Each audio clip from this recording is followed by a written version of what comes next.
Katie and Claire hosted a really legendary Christmas party. Vicky Balfour was there for many of those nights. Would you want to come up, Vicky? Sure.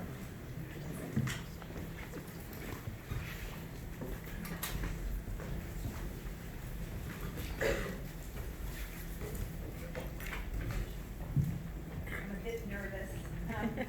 My name's Vicky Balfour. I'm a longtime friend of Amy Wright's. Amy and I are both lap swimmers, and we met in 1987 at a pool in Manhattan. And that same year, Amy invited me to her annual Christmas party. Now, I'd never met Rip before the Christmas party, and I have to admit I was a little apprehensive. I'd heard the stories about him hitting Norman Mailer in the head with a hammer, and Dennis Hopper, pulling a knife on him in a fight. And I was a bit nervous. But when I walked into Amy's Greenwich Village apartment, the first time I saw Rip, he was playing a game with his then 5-year-old daughter, Katie, who was in bare feet and leg warmers. And she was with her little friends. And he was pretending to be a monster or perhaps a lion. And he was chasing Katie and her little friends all through the apartment. And every time he roared, like, "Arr!" the kids would squeal with delight. So I thought that was really cute. And later on in the party, Katie burst into tears over something. And I do remember clearly Rip being very tender and gentle with her and comforting her. And neither of these incidents jived at all with the public Rip I'd heard about. So I ended up going to their party for the next 28 years. Now, in the early years, my conversations with Rip were basically relegated to early in the evening, he was carving the ham and the turkey, and I just made small chit-chat. I'm not an actor I'm not in the entertainment business, and I didn't think he and I would have anything to talk about. And besides, in those parties, he was much in demand. Actors wanted to talk about the business or talk shop, and I didn't think that I'd be able to break through that huddle of people around him anyway if I tried. But this dynamic changed when he was 80, and I got to the party, and I walked into the kitchen, and there was Rip in his suspenders and his cowboy boots, and he'd finished carving the ham, but no one was around him. He wasn't surrounded by anyone, and he looked really alone, and he looked vulnerable, and he looked approachable to me. So I felt maternal and protective, actually. And I walked up to him and I said, "So Rip, what were you like when you were a little boy?" And I think he was a bit surprised, but then I'll never forget his response. He said, "I like to play in the dirt, I like to make dirt piles, and sometimes I like to blow the dirt piles up." I don't know if he did it with firecrackers or what. But from there, I just started peppering him with questions. And he was a bit shy at first, and he kept looking down, but he answered all my questions about his family.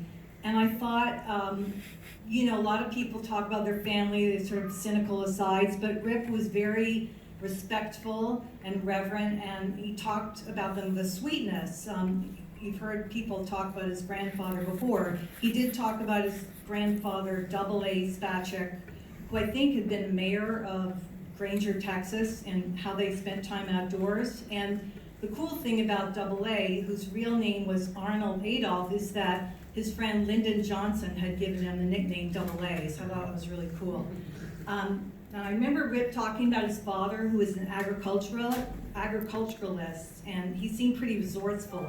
In the 30s, he'd been hired by the East Texas Chamber of Commerce to promote black eyed peas, which were not a very popular dish at the time.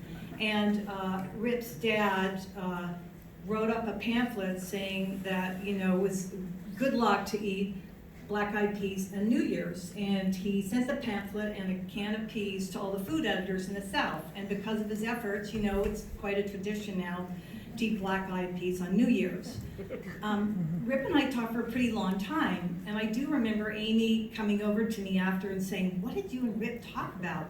And I said, his family, his parents. I think Rip should do a memoir.